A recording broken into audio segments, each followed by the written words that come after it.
Buenas tardes, ¿qué tal? ¿Cómo estás? ¿Cómo te encuentras? Es un gusto para mí, un honor nuevamente estar aquí en este lugar ya listos para poder compartir esta poderosa palabra de Dios que tenemos en este momento acá. Te doy la bienvenida, ¿verdad? Aquí a mi mesa espiritual. Te doy la bienvenida y vamos ahora pues a seguir con este tema, ya el último tema, el octavo tema ya, ¿verdad? De lo que lleva esta serie Volviendo a la Vida, ¿verdad? Volviendo a la Vida. Vamos a orar para que sea Dios dirigiendo lo que se va a hacer aquí. Gracias, bendito Dios, estamos ya aquí listos, dispuestos para compartir esta palabra. Señor, toma control de todo. Utiliza mis labios, Señor, que sea tu palabra transmitida a través de mí, a esos corazones que están dispuestos a escuchar tu palabra, y que esta semilla pueda caer en esa tierra fértil, Señor, que no se pierda, sino que pueda cumplir el propósito para el cual está siendo enviada en este momento. Gracias, Cristo Jesús. Amén y amén. Bien, Volviendo a la Vida es la serie, y el tema que tenemos ahora son las visiones futuras del profeta Ezequiel. ¿Verdad? Recordemos que el profeta Ezequiel, ¿verdad? No solamente era aquel encargado de venir a entregar un mensaje a través de símbolos, ¿verdad? A través de dramatizar, como decíamos allá en los primeros temas, de venir y dramatizar ese mensaje que tenía para el pueblo de Dios. No, también él tenía esas visiones. Y cuando estamos hablando de visiones, no son unas visiones que se conocen en el mundo empresarial, ¿verdad? O la visión personal de aquello que al punto de cumplir objetivos. No, estamos hablando de una visión que es de carácter sobrenatural, que son acontecimientos a futuro, ¿verdad? Y estos acontecimientos que el profeta Ezequiel, los cuales vamos a mencionar ahorita, estos no han sucedido aún. Estos están pendientes todavía por suceder. Entonces vamos a hacer mención de ellos. Ahorita vamos a estudiar esto ahora. Vamos a hacer mención y vamos a irnos a Ezequiel 2, 1, 2. Acompáñame. Ezequiel 2, 1 y 2. Dice así. Y me dijo, hijo de hombre, ponte sobre tus pies y hablaré contigo. Y luego que me habló, entró espíritu en mí y me afirmó sobre mis pies. Oí al que me hablaba. Mira qué maravilloso es esto cuando leemos esta porción bíblica, cuando le dice el Señor, hijo de hombre, ponte sobre tus pies y voy a hablar contigo. Es que está diciendo el Señor, quiero que estés dispuesto a correr con la palabra que te voy a dar, ¿verdad? Correr con la palabra que te voy a dar, porque una persona que está postrada no puede venir y avanzar, pero una persona que está de pie está lista, ¿verdad? Ya para venir y tomar acción sobre la palabra que Dios trae. Luego le dice, hijo de hombre, ponte en pie y voy a hablar contigo hasta que estés listo, hasta que estés preparado, hasta que tu corazón esté dispuesto de venir y realizar, ejecutar aquello que yo te estoy diciendo. Entonces yo voy a hablar contigo, le dice el Señor.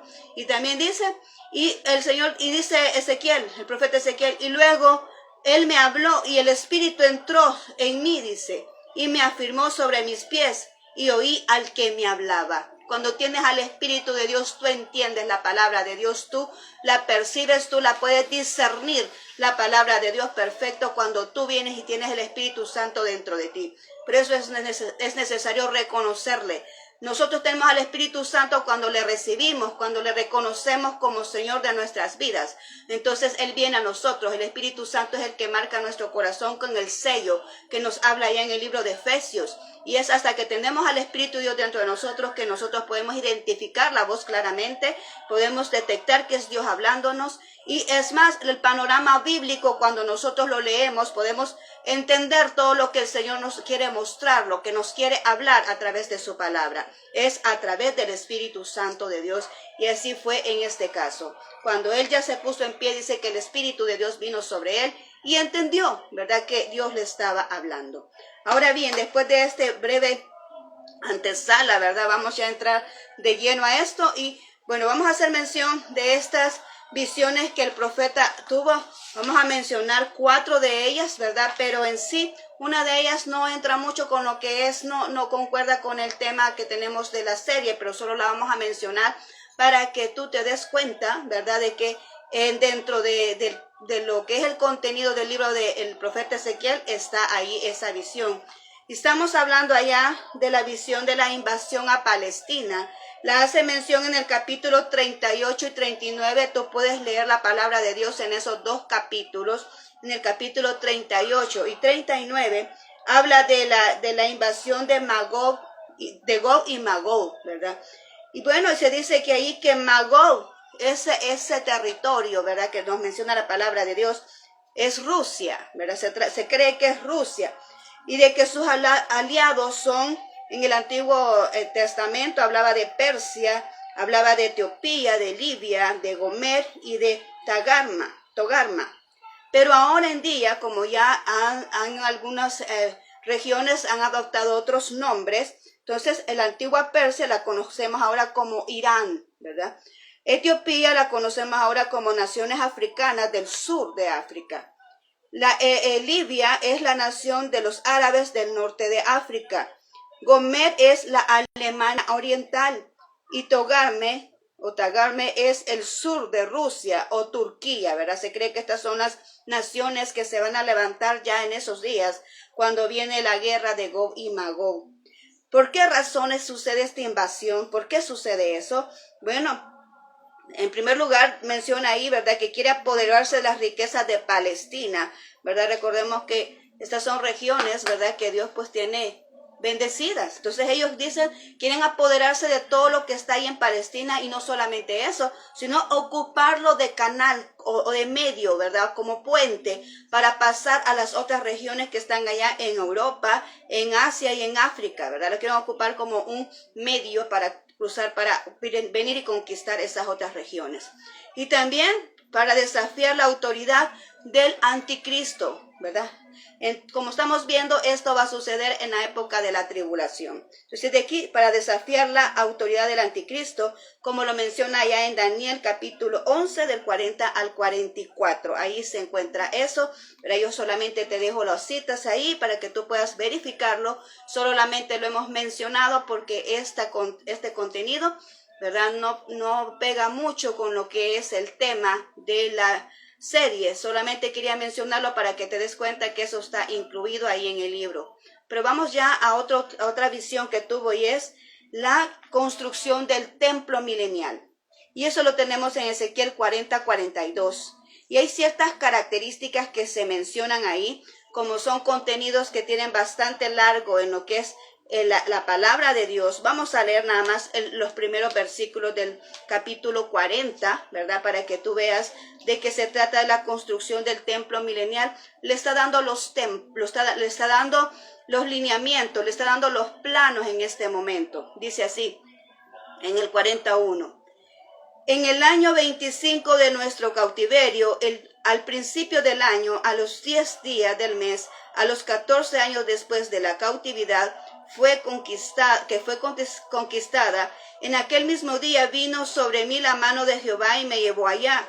En visiones de Dios me llevó a la tierra de Israel y me puso sobre un monte muy alto, sobre el cual había un edificio parecido a una gran ciudad hacia la parte sur. Y me llevó, y he aquí un varón cuyo aspecto era como aspecto de bronce, y tenía un cordel de lino en su mano y una caña de medir, y él estaba en la puerta. Y me habló aquel varón diciendo, hijo de hombre, mira con tus ojos y oye con tus oídos, y pon tu corazón a todas las cosas que te muestro, porque para que yo te las mostrase has sido traído aquí. Cuenta todo lo que ves a la casa de Israel. Le estaba diciendo, mira, tú has venido acá, ¿verdad?, para mostrarte esto. Le está diciendo este personaje que tiene la caña de medir, ¿verdad?, que está listo, dice ya, para presentar las medidas del nuevo templo, ¿verdad?, que se va a construir en la etapa milenial, ¿verdad? Este es el templo que va a ser construido en la etapa milenial para el milenio, ¿verdad? Este es el templo milenial. Y qué importante lo que podemos ver de entrada es que Dios, como es, cómo actúa Él, siempre buscando un lugar donde poderse encontrar con las personas, siempre un lugar para poderse deleitar con la presencia, de compartir con los seres creados. ¿Cómo lo podemos ver? Porque así fue también en el pueblo de Israel, ¿verdad? Cuando vino, ¿verdad? Y mostró a Moisés todo lo que tendría que llevar el tabernáculo que hicieron allá en el desierto. A él entregó todas las medidas, materiales, todo tiene un significado.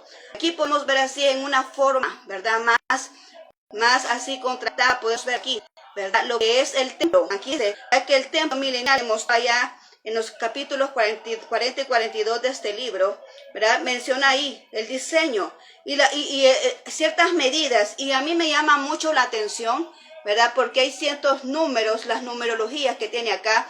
Menciona el número 2, que significa la purificación. Menciona el número 3, que significa la Trinidad perfecta de Dios, ¿verdad? Padre, Hijo y Espíritu Santo. Menciona el número 5, que significa la gracia de Dios. El número 6, que significa el hombre. El número 7, que significa la perfección. El 8, la fertilidad abundante y el comienzo de algo nuevo. El número 4, que significa universo. El número 25 significa gracia sobre gracia. El número 11 significa imperfección, desorden y desintegración. El número 100, dice que significa bendiciones. El número 40, el comienzo de una nueva etapa, ¿verdad? El número 20 significa redención. El número 50 significa lleno, repartición completa, plenitud y excelencia. Todos estos números o todas estas medidas, todas estas cantidades, tú las vas a ver implícitas en esos 2 capítulos si tú las lees. Es más, te invito a que lo leas. Lee Ezequiel capítulo 40 hasta el 42. Ahí está todo descrito cómo es lo que está, lo concerniente al templo de la época milenial. Y mira qué maravilloso, porque el Señor siempre está mostrando en todo esto, así como para decirte de entrada, ¿verdad? En todas las puertas dice que las medidas son de 6 de alto, 6 cañas, ¿verdad? De alto por 5, ¿verdad? De ancho. Y aquí nos está diciendo que el número 6 es el nombre, es el hombre. El 6 representa al hombre y el número 5 representa la gracia de Dios. Mira qué maravilloso, porque de entrada está diciendo cada persona que entra a este templo, ¿verdad? Va a ser transformada, va a ser aquí como llena, ya trayéndolo así como aplicándolo, ¿verdad?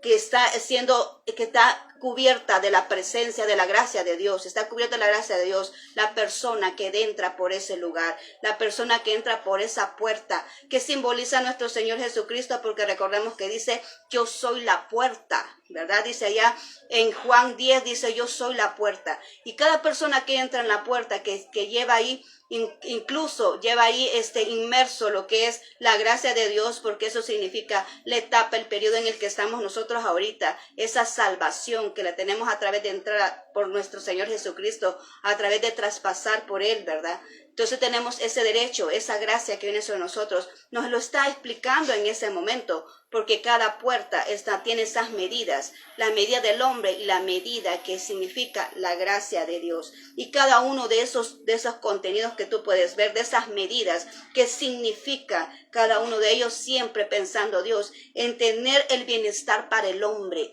en tener el bienestar de regresar al origen normal, cuando Él vino y hizo la creación, donde el hombre era una persona sin pecado, donde el hombre era una persona que era inocente y que quería tener esa comunión con Dios. Por eso aquí el número 2 representa la purificación, ¿verdad? Como nos recordamos también allá cuando hablamos de las tinajas, que eran 6 tinajas y 2 cántaros de agua, ¿verdad? El agua significa esa limpieza, esa purificación en ese entonces, que es a través de la palabra de Dios, ¿verdad? Traía 2 cántaros de agua y las 6 tinajas que representaban el hombre a quienes se le iba a transformar. Asimismo es acá, tiene todas estas numerologías que tenemos acá, están implícitos todo lo que Dios, su anhelo, ¿verdad? Lo que Dios anhela tener en ese lugar donde va a tener ese encuentro con la persona. Mira qué maravilloso es esto, lo que podemos ver aquí. Además, en sus grabados, ¿verdad? Tú vas a leer ahí, en sus grabados dice que hay querubines y hay palmeras. ¿Y qué significan los querubines? Bueno, los querubines son aquellos que protegen la gloria de Dios, que protegen el trono de la gloria de Dios, protegen la presencia de Dios. Acordemos que esos querubines son los que el profeta Ezequiel vio allá en aquel río Quebar, que decíamos que tenían 4 caras, ¿verdad? De águila, de hombre, de buey, ¿verdad? Lo he dicho de manera desordenada, vamos a iniciar otra vez, de hombre, ¿verdad? De león, de buey y de águila. Amén. Así es como lo expresa el profeta Ezequiel, y esos 4 querubines tenían esas 4 caras, y esos son los que protegen el trono de la gloria de Dios, de la presencia de Dios. Oh, gloria a Dios. Y las palmeras significan victoria, ¿verdad? Victoria de los mártires. Eso significa esos grabados que van ahí implícitos en cada una de esas paredes, ¿verdad? En ciertos sectores de lo que es ese templo, ¿verdad? Hay querubines y hay palmeras, y eso significa la victoria, ¿verdad? De los mártires. Además, dice ahí que hay en una cierta zona donde hay una cara de león y una cara de hombre. Y ahí simbolizando ya que él es el rey.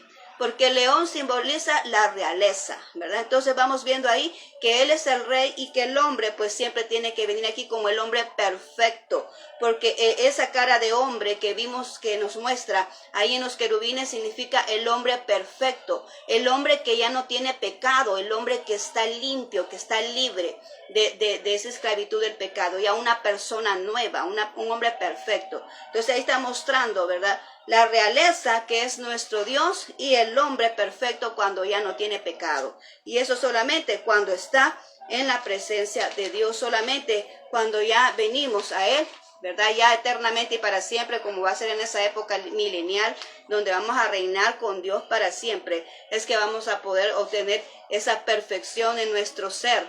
Porque mientras estemos aquí, siempre estamos expuestos al pecado y siempre tenemos nuestra carne que tiene que ver con el pecado. Pero ya cuando estemos en la presencia de Dios para siempre, entonces ahí vamos a ser seres nuevos, personas nuevas, personas puras, personas limpias. Amén. Ahora bien, vamos aquí otro aspecto que él vio acá, es el regreso de la gloria de Dios al templo. Y eso lo vemos allá en el 43, del 1 al 5. Vamos a leerlo. Y vamos a recordar que la gloria de Dios se fue del templo porque había mucha maldad ahí. Recordamos, habían levantado muchos ídolos, las paredes estaban pintadas con reptiles, dice la palabra de Dios. Lo recordamos, lo vimos en videos anteriores, lo recordamos ahorita. Por esa razón la gloria de Dios desapareció del templo, dejó el templo, ¿verdad? Pero aquí hablamos de que regresa, y esto lo vemos en el 43 del 1 al 5, y dice así. Y me llevó luego a la puerta que mira hacia el oriente, y aquí la gloria de Dios de Israel que venía del oriente, y su sonido era como el sonido de muchas aguas, y la tierra resplandecía a causa de su gloria. Y al aspecto de lo que vi era como una visión, como aquella visión que vi cuando vine para destruir la ciudad, y las visiones eran como la visión que vi junto al río Quebar, y me postré sobre mi rostro, y la gloria de Jehová entró en la casa por la vía de la puerta que daba al oriente, y me alzó el espíritu y me llevó al atrio interior, y aquí que la gloria de Jehová llenó la casa. ¿Cuándo llenó la casa la gloria de Dios? ¿Cuándo fue que regresó? ¿Cuándo fue que llegó? Cuando ya no había impiedad, ya no había suciedad, ya no había iniquidad, ya todo era transparente, ya todo era nuevo, todo era algo diferente, ¿verdad? Y algo que viene y está comprometido con Dios, ¿verdad? Entonces regresó la gloria de Dios. ¿Por qué? Porque recordemos que no puede habitar donde hay pecado. Recordamos esa cita bíblica donde dice que el hombre ha sido alejado de la presencia de Dios a causa del pecado. Pues así mismo es acá. La gloria de Dios viene y regresó al templo cuando ya era algo nuevo, era algo diferente, ya era una nueva disposición ya en lo que es ese templo, ¿verdad? Y por eso llenó ella ese lugar. Cuando nosotros venimos y rendimos a Dios, cuando nosotros venimos y nos arrepentimos a Dios, cuando nosotros venimos y nos humillamos ante Él, podemos percibir esos momentos de la presencia de Dios en nosotros.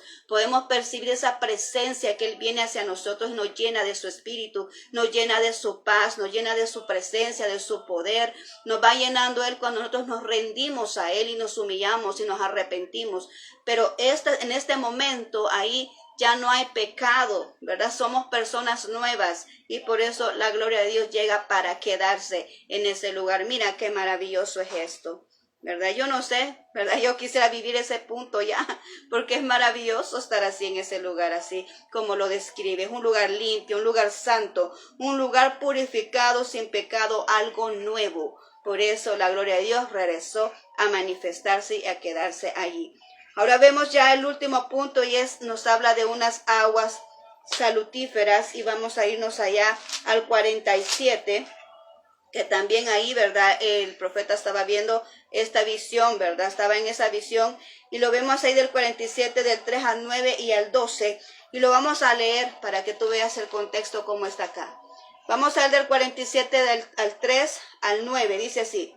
Y salió el varón hacia el oriente, llevando un cordel en su mano, y midió 1000 codos, y me hizo pasar por las aguas hasta los tobillos. Fíjate bien, le hizo pasar hasta los tobillos. Midió otros 1000, y me hizo pasar por las aguas hasta las rodillas. Midió luego otros 1000, y me hizo pasar las aguas hasta los lomos. Midió otros 1000, y era ya un río que ya no podía pasar, porque las aguas habían crecido de manera que el río no se podía pasar sino a nado. Y me dijo, ¿has visto, hijo de hombre? Después me llevó y me hizo volver por la ribera del río, y volviendo yo vi que en la ribera del río había muchísimos árboles, y uno y a otro lado. Y me dijo, estas aguas salen de la región del oriente, y descenderán a Arabá, y entrarán en el mar, y entradas en el mar recibirán sanidad las aguas, y toda alma viviente que nadare por donde quiera que entrar en estos dos ríos vivirá, y habrá muchísimos peces por haber entrado allá estas aguas, y recibirán sanidad, y vivirán todo lo que entrare en el río. Mira que dice el versículo 12, y junto al río en la ribera, a uno y a otro lado, crecerá toda clase de árboles frutales, sus hojas nunca caerán ni faltará su fruto, y a su tiempo madurará, porque sus aguas salen del santuario, y sus frutos será para comer y su hoja para medicina. Estamos hablando del agua, y el agua en este momento simboliza la palabra de Dios, aleluya. Simboliza la palabra de Dios, y hablamos que toda persona que tiene contacto con la palabra de Dios es sanada, sanada espiritualmente, ¿verdad? Voy a ser una nueva criatura. Ya llevándolo aquí a la aplicación a nosotros, estamos hablando, dice ahí, me llama mucho la atención, que dice que lo hizo llevar a 100,000, 100, ¿verdad? 100,000, y le llegó hasta los tobillos. El agua iba creciendo, el agua iba incrementando conforme él iba avanzando, iba incrementando. Y eso significa la llenura de Dios en nosotros, significa la presencia de Dios en nosotros. Cada vez que nosotros avanzamos, cada vez que tenemos esa relación con Dios, cada vez que venimos a la presencia, leemos la palabra de Dios, cada vez nosotros nos vamos empapando de Él, nos vamos conociendo más de Dios, vamos alimentándonos más de Él, vamos creciendo más de Él, vamos teniendo más conocimiento, y nuestras palabras siempre van a ser enfocadas en lo que es Él para nosotros, en lo que es nuestro Dios. Una persona que va llena, dice que llegó hasta los lomos, ya no podía caminar porque dice que tenía que nadar en las aguas. Y qué maravilloso es eso, que tú y yo podamos nadar en la palabra de Dios, porque ya la podemos comprender, ya la podemos entender perfección, ya podemos ver todo lo que está implícito ahí, todos esos misterios, que nosotros los podamos tener esa revelación, podamos verlo claramente. Qué maravilloso es eso. Pero sabemos que todos estamos en el proceso y vamos pasando esas aguas, vamos pasando lo que es la palabra de Dios. Y más adelante dice que en las riberas, ya pasa de esas aguas, habían árboles, habían frutos. ¿Por qué? Porque cuando nosotros estamos llenos del Espíritu Santo, vamos a fructificar, vamos a dar aquello que viene, que está dentro de nosotros, lo vamos a exteriorizar.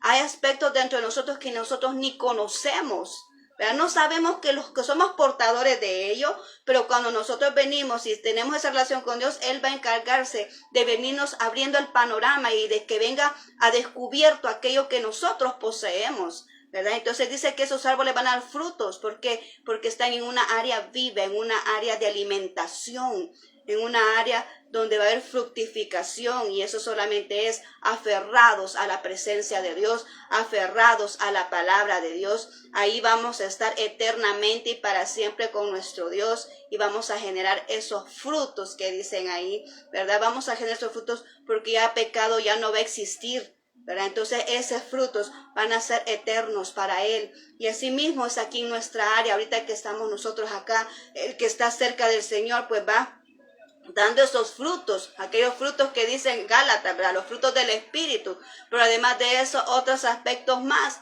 que nosotros podemos ir encontrando en nuestra vida, nosotros podemos ir encontrando en nuestro interior, que Dios nos va manifestando para que sea de beneficio para su trabajo, para su obra, ¿verdad? Entonces, eso es la manifestación, esto es de venir y caminar siempre en esas aguas, en esa palabra de Dios, enriqueciéndonos, nutriéndonos con lo que es la palabra de Dios para poder dar, ¿verdad?, aquello que poseemos. Como siempre decimos, nadie puede otorgar lo que no tiene.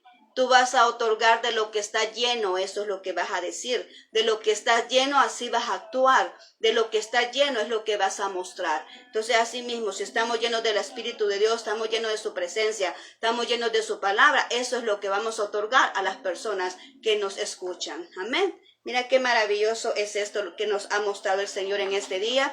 Y este ya es el último tema, ¿verdad? Así que en esto terminamos acá, ¿verdad? Yo te invito a que sigamos avanzando, que sigamos hacia adelante, que no nos detengamos, ¿verdad? A pesar de cualquier dificultad, a pesar de cualquier situación que estemos viviendo, todo aquello que parece muerto, ¿verdad? Dios es el único que puede traer vida y Dios es el único a través de su palabra que puede limpiarnos. Dios es el único que a través de su palabra puede hacernos fructificar, como lo hemos visto en el transcurso de esta serie. Así que aquí terminamos esta serie. Yo te agradezco mucho por la atención prestada, por haberme acompañado hasta este octavo tema y último de esta serie. Así que muchas gracias. Vamos a orar en este momento. Vamos a pedirle a Dios, vamos a darle gracias, ¿verdad? Porque Él nos ha permitido terminar aquí. Así que acompáñame. Gracias, bendito Dios, hemos terminado esta serie ahora, una serie más que tú nos regalas, que tú nos permites para nuestro crecimiento espiritual. Muchas gracias, Señor, por habernos prestado esa oportunidad de venir y compartir tu palabra. Sé, Señor, que tal vez hemos ido un poquito corriendo, Señor, pero es lo que tú has querido mostrar en esta serie, es lo que tú has querido entregar en esta serie, Señor, eso es lo que hemos hablado en este instante. Así que muchas gracias, Señor, te ruego que esta palabra no quede perdida, sino que cada persona pueda retomar de ahí, Señor, lo que necesita y avanzar en su vida espiritual, avanzar en su vida ministerial, Señor, en aquellas necesidades que cada quien tiene, pueda ser fortalecido con esta palabra que tú nos has otorgado. Gracias, bendito Señor, en tus manos dejo cada persona que ha escuchado este mensaje, Señor, en tus manos dejo cada familia representada. Bendito Dios, bendíceles en esta semana, Señor, dales una semana productiva, Señor, guárdales su entrada y su salida, Señor, a cualquier lugar, Señor, protégelos en cada momento. Gracias, Cristo Jesús, amén y amén. Muy bien, muchas gracias nuevamente por tu atención. Nos quedamos pendientes en las próximas series que quedan pendientes, ¿verdad? Así que yo aquí siempre te voy a estar invitando, ¿verdad? Para hacerte partícipe de toda esa palabra que Dios pues me otorga para compartirla contigo. Así que muchas gracias, ¿verdad? Y nos seguimos viendo, si Dios lo permite, durante la semana. Bendiciones.